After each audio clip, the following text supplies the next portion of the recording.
Hi, fellow developers. Welcome to the third video of reactjs for Beginners series. Today, specifically, we'll be discussing about props and how we use props within functional components. Now, for those of you who are new to reactjs, functional components are simply JavaScript functions. We can create a functional component in React by writing a JavaScript function. These functions may or may not receive data as parameters. And that's where props come in. Props, short for properties, are how components talk to each other in React. If you think of your React components as functions, then props are like the arguments to these functions. They allow you to pass data from a parent component down to a child component. Let's look at an example to make this clearer. Imagine you have a parent component called app and a child component called greeting. If you want to pass a user's name from the app component to the greeting component, you can do so using props. In the above example, we created a parent component called app and a child component called greeting.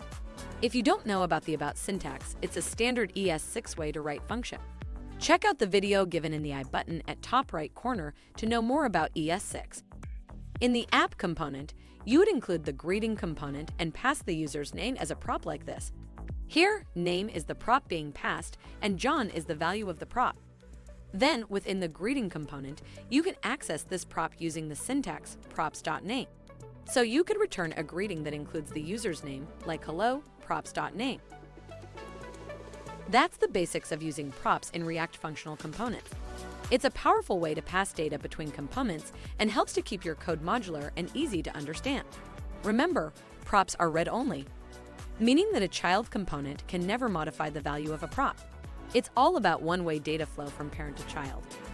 Now you know how to use props. In further videos, we'll dive deeper and look at some more complex uses of props. But for now, practice using props to pass data between components. Please subscribe our channel and turn on notifications so you never miss our videos. Happy coding!